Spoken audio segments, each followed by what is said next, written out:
this Awesome. newfangled internet. Hey guys, it's Ted Bogert with the Ted Show. We have a guest to welcome back. I'm very excited. She's all grown up. Charly Reynolds. How are you this afternoon? I'm doing good. How are you? I am great. I have been following you since you ran off to chase your dreams, and I'm very excited. I want the audience to hear about it. You're going to sing a little bit for us, which I really appreciate. You have an amazing voice. You Thank do a great job on social media. You are really good at it. So, thank but you. really, it's your talent. I want people to get to know Charly Reynolds. So, welcome to the show. Tell them a little bit about you while I share the show. Yeah, thank you.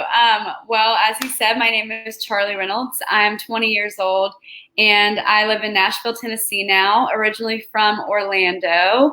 And I moved to Nashville June 2018. So it's been almost 2 years that I've lived there and everything's going good. It took me a while to figure out how Nashville works and I'm still figuring it out because there's new things constantly that we're learning. And you went right after high school, right? Like literally, because you came Literally, on the show. You came on the show before you graduated, uh, and then you graduated and then took off for Nashville. yeah, I was deciding between University of Alabama and going to Nashville, and it was a hard decision to make because everybody goes to college usually. That's like the typical route that everyone takes, and there's a little bit of a plan there. With Nashville, there's no plan, and so it's like, I mean, there is a plan, but it's just one that you hope goes your way. And I don't know, it's taken me a long time to get used to not planning because I am such a planning person. I'm organized. I am like structured. And so like living there, I've met people who are completely opposite and I've had to like really learn how to do that. So that's been good for me. How did your parents feel? Because I had you on the show before you left. Yes. So how did your parents feel? What was the decision-making process like? Hey, mom and dad, I'm 18. I want to follow my dream. I want to follow my passion, and I want to go to Nashville.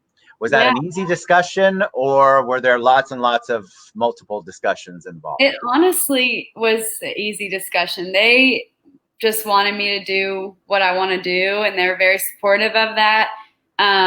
So it was an easy decision for us. It wasn't easy for me, but for them, they were just like, what you want to do, like we support it.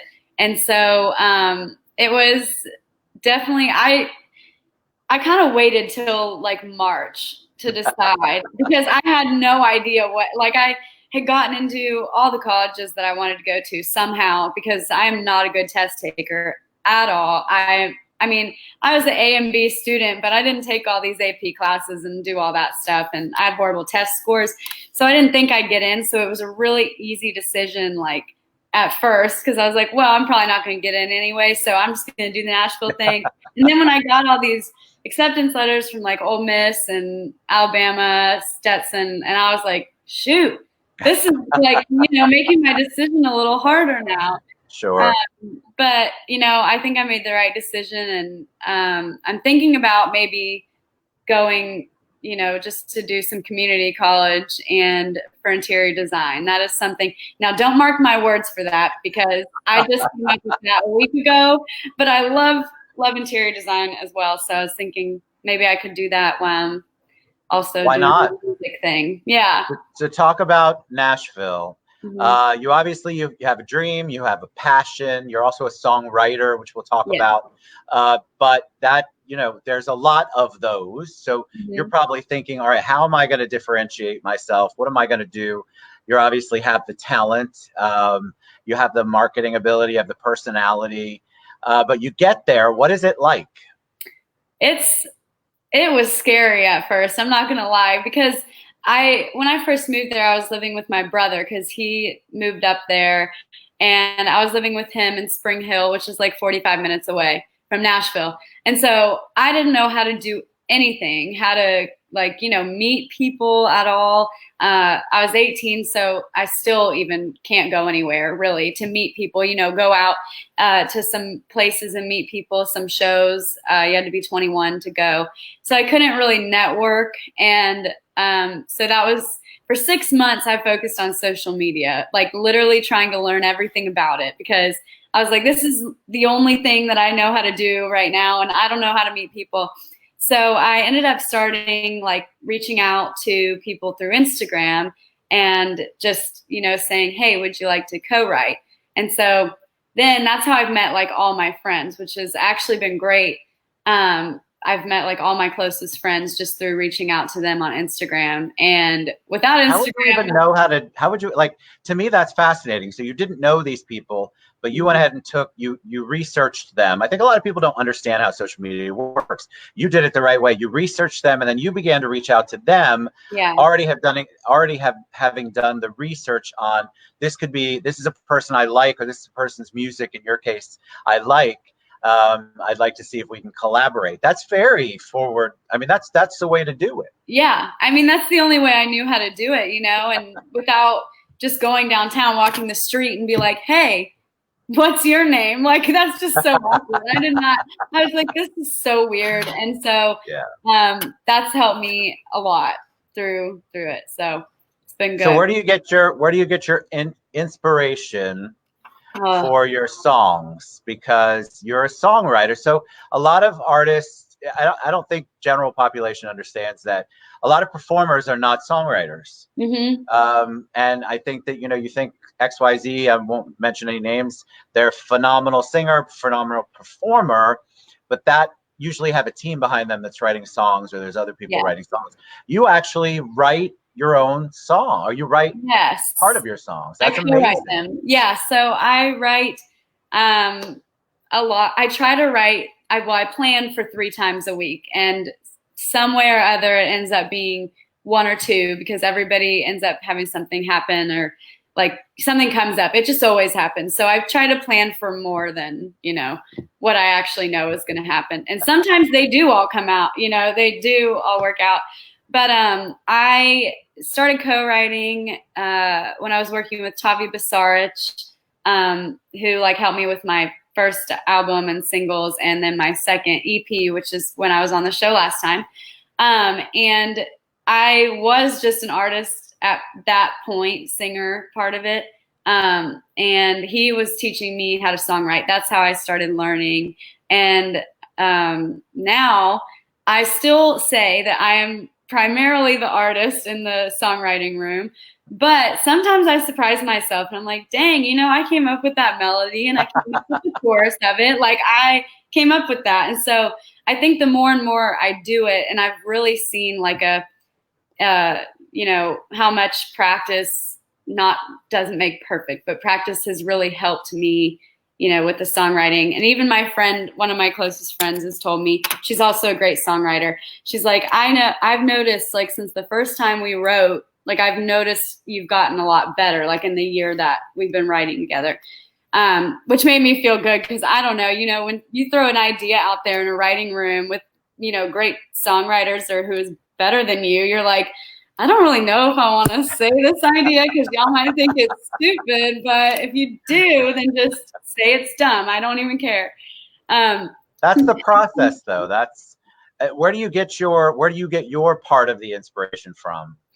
Honestly, anything. My sound that I'm going for right now, that I've like really liked to write songs, are like fun Shania Twain 90s vibe. I love Shania Twain. Everyone knows that. I just love her, and I love her songs. They're just fun and entertaining, and like I love to sing them out because, again, they're fun. And also some like, I have some Carrie Underwood inspiration in there. I love her runs, and the power of her songs is what I've really been looking for, to do some powerful songs like that. And I just find, I don't know, and song ideas will come to me like in the most random time, like if I'm about to fall asleep and I think something, or a melody, and I'm like, oh, that'd be kind of cool. So I just have to record it really fast in my phone.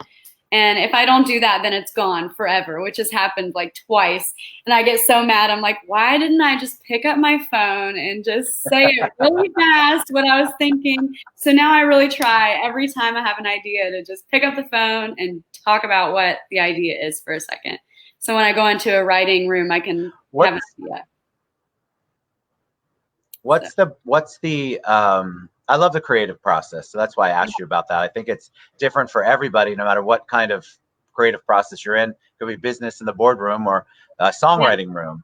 But I exactly. love to hear about it because I think people get caught up in their own negativity. They're like, and shy, like you were talking about. You know, I'm in Yeah, a room full of other people. Do I really want to throw this idea out? But you have to, which is what you're exactly. doing and learning how to And do. that idea might spark something in their head, something maybe Always. completely different. You just don't even know. So it's important to always say them, even if I'll sometimes say I'm like, this is dumb, but it might spark something. Like I already know that this is not the way the song's gonna go, but maybe it'll, Right. turn your mind to something else. I don't know. So yeah. You have Doug and Jackie Crank watching, by the way. Oh, hey, grandmother and I granddad. don't know. They're And always then I saw Kimberly Reynolds Weir, so I imagine that's definitely related in some way, yes, shape, or form. my mom. Hi, Yeah. guys. Oh, that's mom. Yes, of course, that's mom. Sorry about that, Yeah. mom.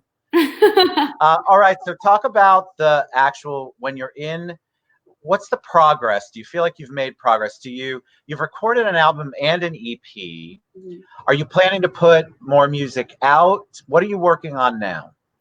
Yeah, so as far as music, I have probably 6 or 7 songs recorded, and I'm not sure yet what I'm doing.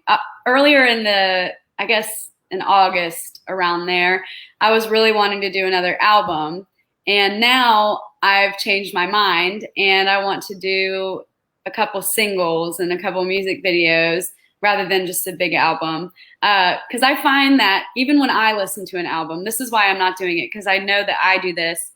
But I want to put out some stuff as singles because I feel like I always tend to listen to singles more than if somebody puts out an album. Some of them to me become filler songs just that I just don't click on or I just don't listen to. And so I really want all of them to be listened to. And if I were to make an album, I'd put out a couple singles and those would be on the album and the rest of the ones would be new and, people would want to hear the new ones. And so I'm not exactly sure what I'm doing yet. I want to take some stuff to record labels and everything before I release anything. And I just obviously can't do any of that right now, right this second. Nothing you can do right now. So I've just got to write some more great ones and then take those along with me before What's it that. like bringing them to record labels? It sounds scary, nerve-wracking. I've never done it. So yeah, it will be nerve-wracking for sure. I've never set foot in a record label. I've been on Music Row, but I've never been like in one of the record labels. But I'm sure it will be exciting and nerve-wracking at the same time. They could say they hate them. They could say they love them. It just depends on, what they like and who they are, I guess, how they relate. And you're doing a whole bunch of stuff. Like your age group, of course, is much more into Instagram. Yeah. But tell people what you're doing on Instagram because you're singing.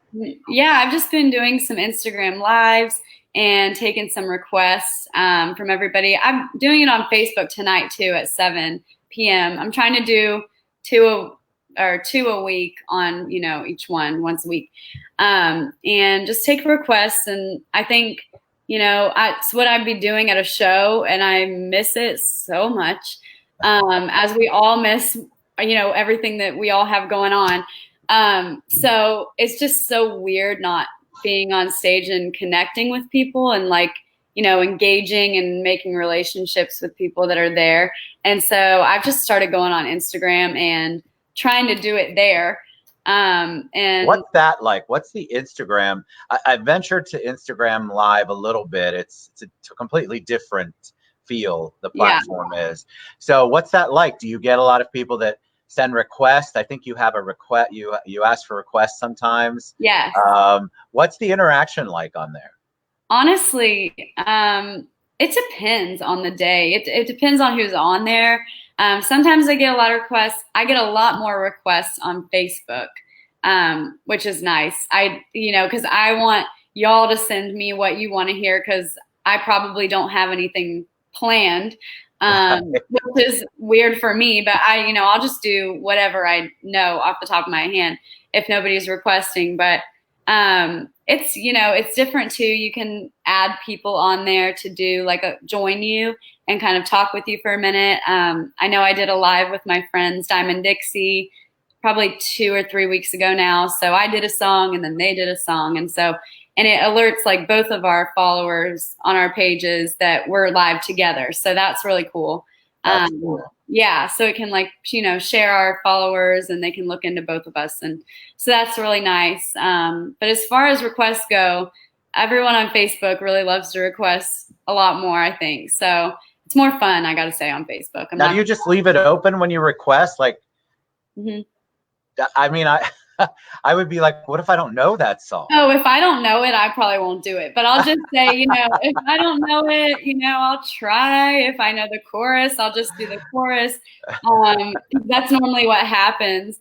Or like this last couple nights, I joined this Facebook group that does like singing and stuff. And I've been on it every single night. And so last night on my Instagram live, I was, taking requests and my voice was like starting to hurt. I'm like, y'all, my brother is sitting there requesting Cry Pretty by Carrie Underwood. And I can do that on a good day. But I'm like, Kyle, no, like this is just not going to happen right now.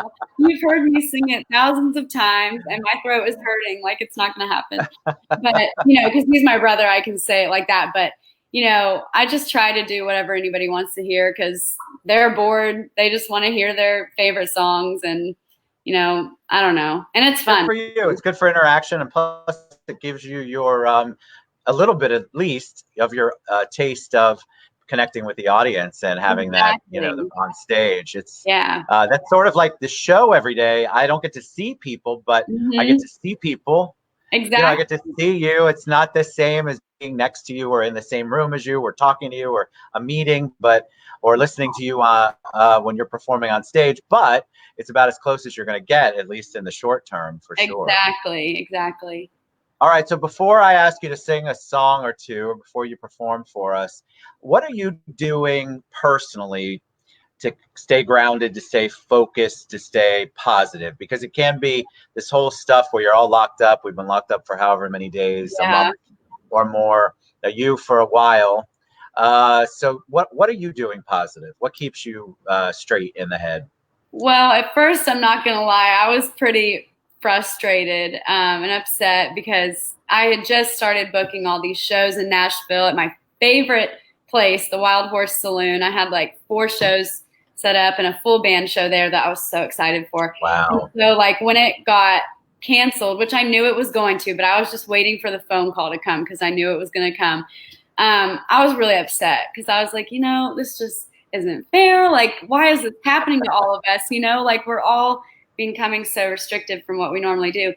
But since then, that just took me like a day to get over because I was like, all right, this is dumb to even, be upset about because there's nothing you can do about it. But I also think that there's like a reason that this is happening, like I'm home with my family who I'm always upset that I don't get to see all the time. I mean, it's hard living far from them and being alone. And so that's been really great. And you just gotta, you gotta just wonder if there really is a reason for this. And it's helping our community come together a little bit. It seems like, everybody's supporting local businesses and stuff like that right now. And that's been really awesome. And we've been doing some home renovations a little bit in our house, which I love to do. So that's the way I've been keeping busy. Well, I kind of like to do this one. I like the end result, but we redid the cabinets and I got to say that was a little too much work. That was a lot of work, but I just think, it's been great being home and I got to look at the positives of this and be ready for when it's over and to be able to go perform and just be ready to give 100% when it's time again to get up there on stage. And I just got to, tell everybody else to stay positive. And, I believe that, we just got to keep faith in God through this because he's doing something. I don't know what, but amen to that. On up there. So, amen to that. Yeah. You got lots of love. People are sending you love. Corey Dunn. What Courtney is Dunn, Chad and Courtney are watching. Love you. Chad and Courtney. Hey. Awesome. All right. So what are you gonna sing for us? I mean, that's really that nobody really wants to hear me speak. They want to hear, they want to listen to you, and they want to hear you sing. Oh my God. So this song that I'm going to be doing, it's a new song. It's not released or anything. I want it to be, and everybody else seems to want it to be who loves it. This one's called BS I Need, and I wrote it with my friend Brad Hutzel, who also lives here in Orlando. Well, he lives in Nashville, but he's from Orlando. We went to Boone high school. Go Braves. Sorry. Go Braves. Oh, yeah, go Braves. And so, sorry, I thought you said what grade. I'm like, what? So we wrote this one day because we were up in Nashville last summer, and it was our first co-write, which normally goes – first co-writes just normally don't go well. But this one did, thankfully. And we were talking about, like, what do people do in the summer in Tennessee? Because there's beautiful days, but there's no beach. And we realized, like, how spoiled we were, like, growing up having the beach, because there's just, like, nothing to do up there on a pretty day if you don't have, like, a boat to go on the lake or if you don't have a pool. So we just started talking about that, and that's how this song became a song. So awesome. This is called BS I Need. So here we go.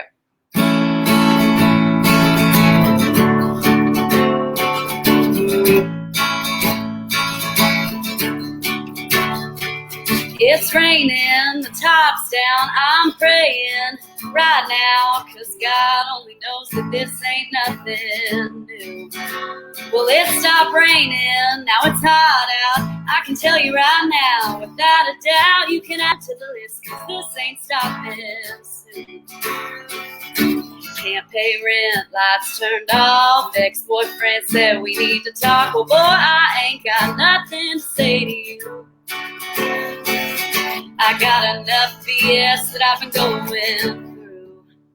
So I need the beach and the sand, a margarita in my hand. I need a breeze and a tan, maybe a man that understands. I don't need you right now, headed down south to a little tiki bar where I don't want to be found. Just gotta get out of where I am. Till the beach and the sand is all I see, and that's the only BS I need.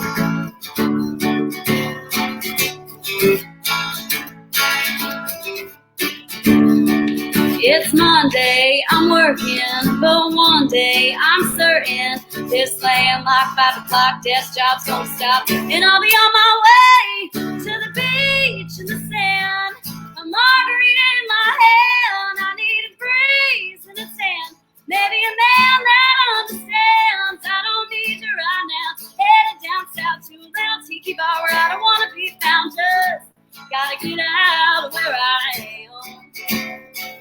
Till the beach and the sand is all I see, and that's the only BS I need. That's the only BS I need. Tip on coast or maybe the peace. The keys, not the peace. Gonna leave it all behind till the only thing waiting on me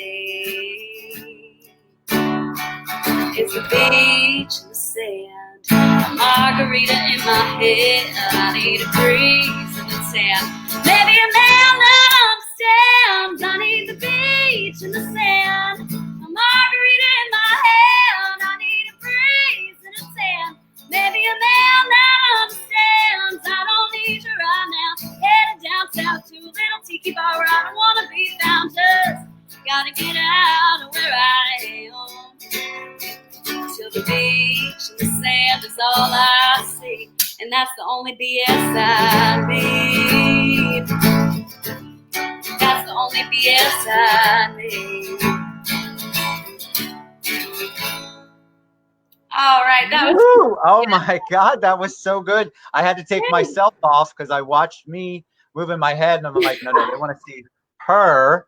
Nobody wants to see me. That was so good. You know, when you said it was really, really awesome. Lots of love going too. People are like, somebody said, holy smokes, this girl is amazing. Oh, thank you so much. You know, when you BS I Need, I thought this should be fascinating. What in the world is she talking about? You probably have no clue what I'm talking about. Yeah. But I know I accidentally messed up the words keys. But that's okay. To the Keys, to Palm Coast, or to the Keys. Gonna leave it all behind. Go ahead. It was awesome. Are you kidding? Thank you. That was awesome.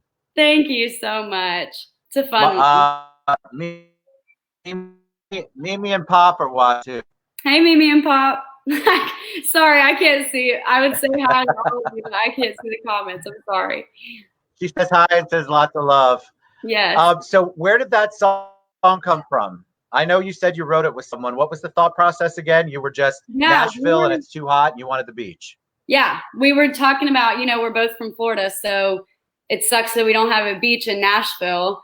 And so we just started writing. I had the idea of BS I Need, and then it just fit because the beach and the sand is like the only BS I need. And so we kind of had that cool twist on it.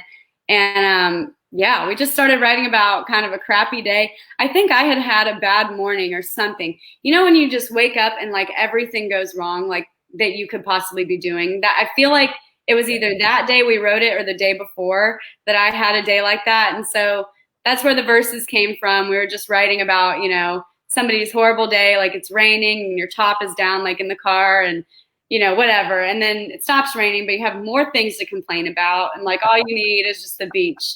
So that's where that song came from. So it's definitely one of my favorites. Can people download that? I guess I should ask you that before you sing the last song that I asked you to sing.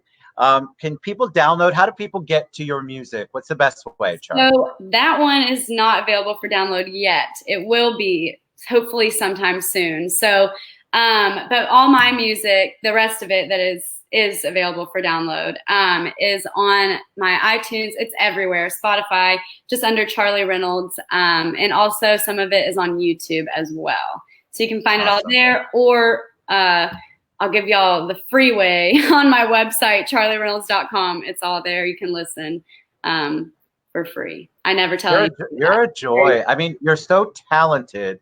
I want to continue to follow you. I hope everyone continues to follow you. I will put your Instagram when I reshare the show. I'll put how to reach you. If you can message me later what your YouTube is, I'll put that on there as well.